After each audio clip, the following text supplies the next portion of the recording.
Welcome to the last chapter of the IoT course. Let's get going.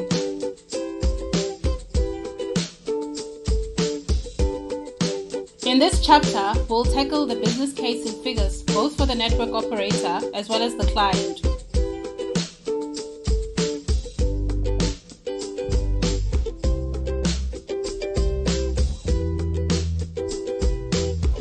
Let's start with the network operator.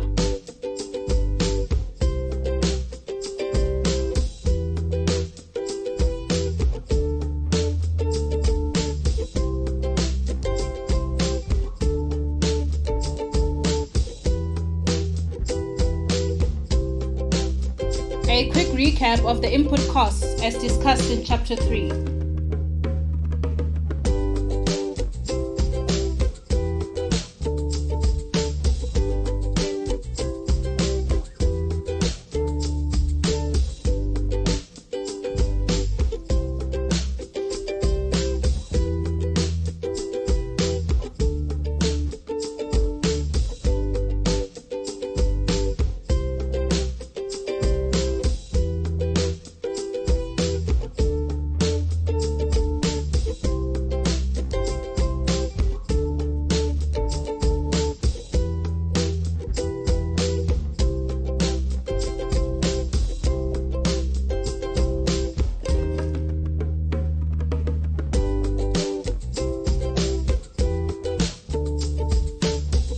Right, so let's start building our cost model. You've got your capital outlay for laying down the network as described.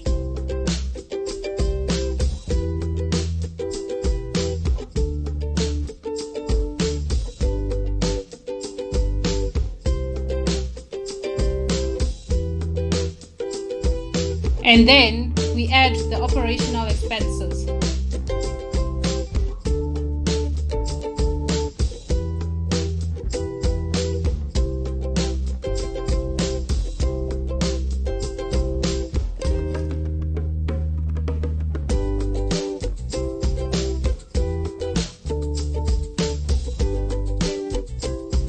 Next, we put down a revenue model.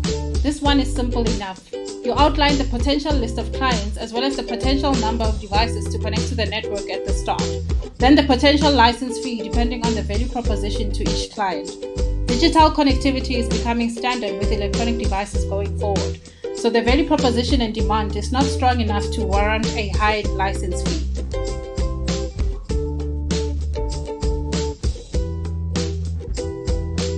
On the other hand, you might have a rural farmer with thousands of livestock and very little mobile network signal in the area, high labor costs and disappearing livestock, or a contamination tracing problem.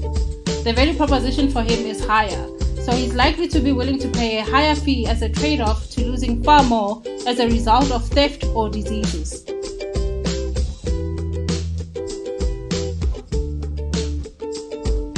So now let's estimate the annual growth of devices coming onto the network.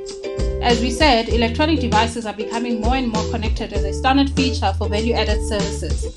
So that base is likely to experience low growth and eventually taper off.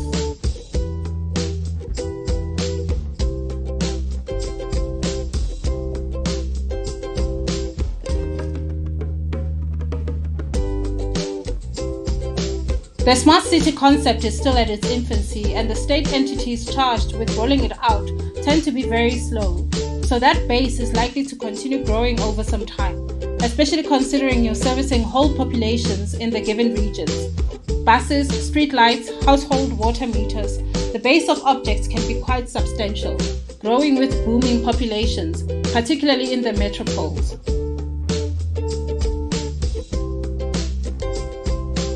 Next, we estimate the minimum percentage by which we might increase the license fees annually, depending on demand, relationships with existing clients, as well as the appetite of potential clients to engage the value proposition.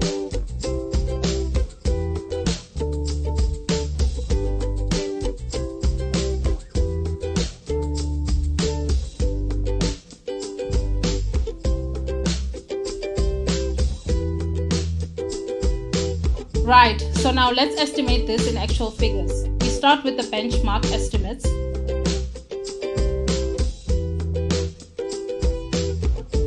and then add the potential growth estimates.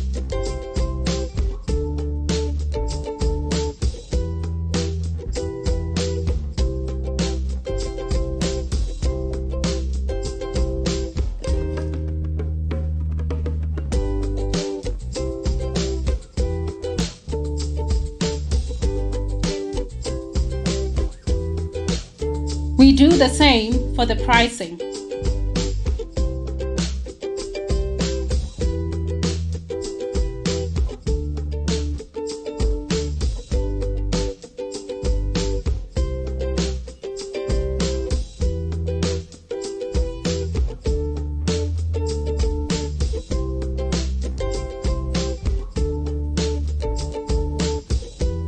And then calculate the potential revenue for the estimated license fee at the estimated number of objects.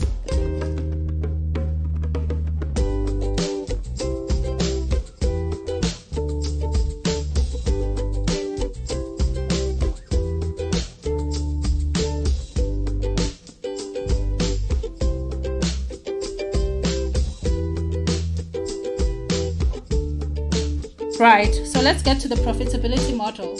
What sticks out here is the estimated 40% of revenue fee the network owner is entitled to as part of the contract with the network operator. There are a couple of ways to approach this. The network owner typically specifies a base license fee per object.